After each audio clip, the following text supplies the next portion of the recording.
TDP MP Magunta Srinivasulu Reddy ఇచ్చిన తప్పుడు statement ఆధారంగా కేజ్రీవాల్ ని అరెస్ట్ చేశారు. కేజ్రీవాల్ భార్య ఢిల్లీ లిక్కర్ కేసులో తన కొడుకు రాఘవను కాపాడుకునేందుకు శ్రీనివాసులు తప్పుడు స్టేట్మెంట్ ఇచ్చారు అని పేర్కొన్నారు.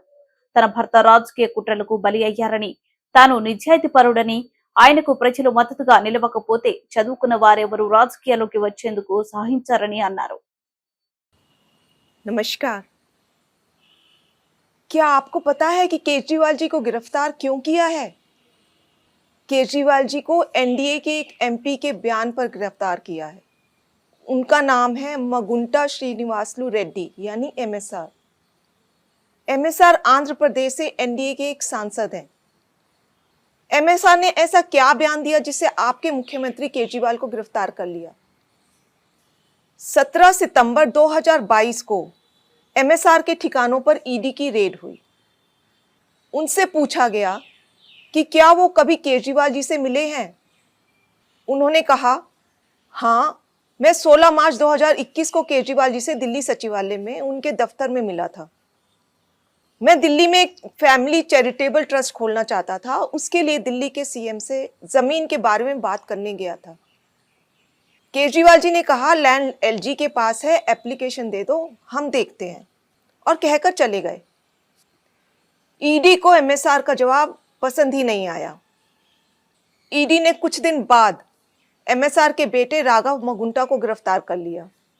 फिर से एमएसआर के और बयान लिए गए, मगर वो अपना पहले वाला बयान ही दोहराते रहे क्योंकि वही सच था, और उनके बेटे राघव रेड्डी की बेल खारिज होती रही। इस दौरान सदमे से राघव की पत्नी यानी एमएसआर की पुत्रवधू ने आत्महत्या करने की कोशिश की और उनकी बूढ़ी मां बहुत बीमार हो गई। इन सब को देखते हुए बेटे के लिए बाप भी टूट गया। 17 जुलाई 2023 को पिता एमएसआर ने ईडी में अपना बयान बदल दिया। उन्होंने अब कहा, 16 मार्च 2021 को मैं केजरीवाल जी से मिलने गया था। मुश्किल से 4-5 मिनट मुलाकात हुई। वहीं 10-12 लोग बैठे थे। मेरे कमरे में घुसते ही केजरीवाल जी ने मुझसे कहा कि दिल्ली में आप शराब का काम शुरू करो, बदले में आम आदमी पार्टी को 100 करोड़ रुपए दे दीजिए। केजरीवाल जी से ये मेरी पहली और आखिरी मुलाकात थी।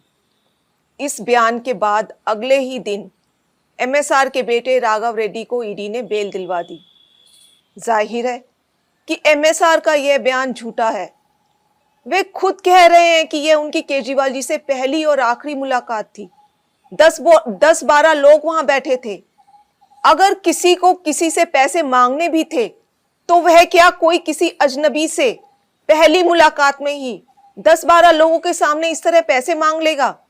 जाहिर है कि एमएसआर के बेटे और परिवार को 5 महीने बुरी तरह प्रताड़ित किया गया। इसीलिए एमएसआर ने अपने बेटे को बचाने के लिए झूठा बयान दिया, और इस बयान को देने के बाद 2 दिन में ही एमएसआर के बेटे को बेल मिल जाती है। इन सब बयानों से एक बात तो साफ हो गई कि अपने बेटे को जेल से निकलवाने के लिए एमएसआर ने झूठा बयान दिया। कोर्ट ने भी केजरीवाल जी को बेल देते हुए यही माना कि ईडी ने बेल का लॉलीपॉप देकर बयान लिया बिना किसी सबूत के। आपके बेटे केजरीवाल जी को एक गहरे राजनीतिक षड्यंत्र का शिकार बनाया गया है।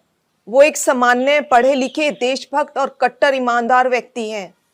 यदि आज आप उनके साथ खड़े नहीं हुए तो इस देश में पढ़े लिखे ईमानदार लोग कभी राजनीति में नहीं आएंगे। क्या मोदी जी केजरीवाल जी के साथ ठीक कर रहे हैं? इस वीडियो को ज्यादा से ज्यादा शेयर करें ताकि देश को पता चल सके कि मोदी जी कैसे ईडी सीबीआई के जरिए एक गहरे राजनीतिक षड्यंत्र के तहत आपके केजरीवाल और आम आदमी पार्टी को खत्म करना चाह रहे हैं। जय